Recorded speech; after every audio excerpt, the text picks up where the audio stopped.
semuanya, kami dari kelompok 7 GLB Universitas Pertamina. Pada kesempatan kali ini kami akan membahas mengenai climate related disaster. Our greatest threat in thousands of years, climate change. If we don't take action, the collapse of our civilizations and the extinction of much of the natural world is on the horizon. Pada dasarnya, perubahan iklim global menyebabkan cuaca ekstrem yang berdampak pada kehidupan jutaan manusia.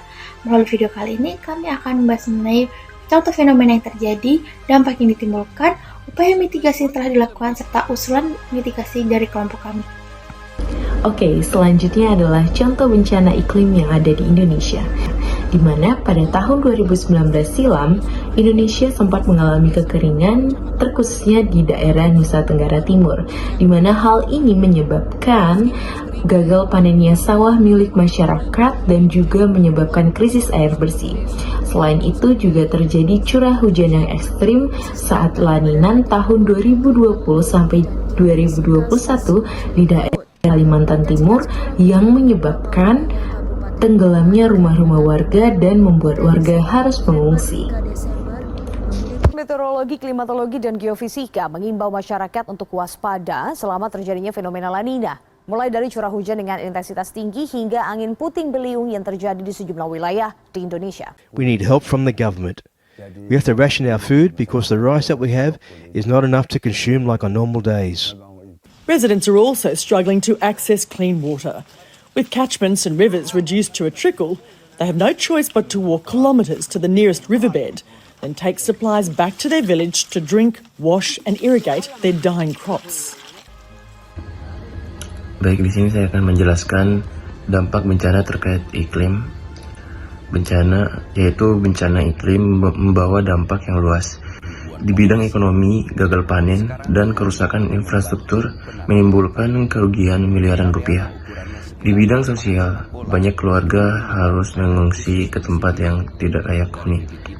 Di bidang lingkungan, banjir dan kekeringan merusak ekosistem, mengakibatkan erosi tanah, hilangnya vegetasi, dan polusi air. Sementara di bidang kesehatan, masyarakat rawan terkena penyakit akibat kekurangan air bersih atau kondisi lingkungan yang buruk.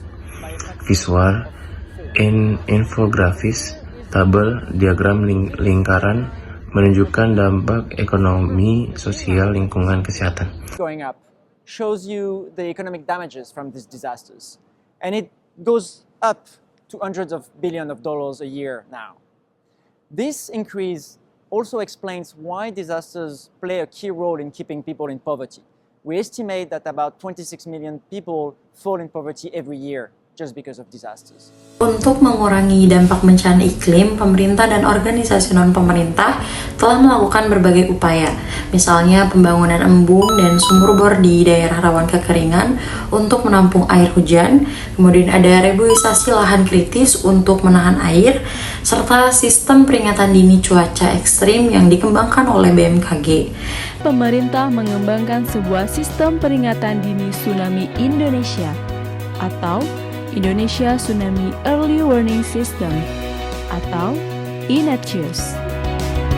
Namun upaya ini masih terbatas, belum menjangkau semua daerah terdampak. Selanjutnya, dari kelompok kami sendiri, kami mengusulkan untuk 2 mitigasi bencana. Yang pertama, ada teknologi permanen air hujan sederhana. Use of groundwater depletes the level of water in the ground. The most effective and easy method of addressing this is rainwater harvesting. In rainwater harvesting, rainwater is used to increase the level of groundwater. There are many ways to do this. Here's how you can implement rainwater harvesting using a recharge pit. To begin work on recharge pit, first you must dig a pit. Do not dig the pit at a height. The pit should be 1 to 2 meters in breadth and 2 to 3 meters in depth.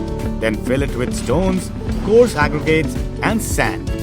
To protect your pit, cover it with a mesh and regularly clean the upper surface of the sand. This helps the water seep into the ground easily. In the areas where the rainwater gets collected, you should use pipes to direct the water to the recharge pit. This water can be stored and used for housework. Rainwater harvesting is a good way to address the shortage of water. Save water to increase availability of water. These were few techniques to do rainwater harvesting. Teknologi ini memungkinkan masyarakat untuk menyimpan air hujan saat musim hujan sehingga bisa digunakan saat kekeringan. Yang kedua, ada aplikasi edukasi berbasis Android yang memberikan informasi tentang peringatan dini cuaca ekstrim, tips mitigasi, dan peta resiko bencana iklim agar masyarakat lebih siap untuk menghadapi perubahan cuaca ekstrim.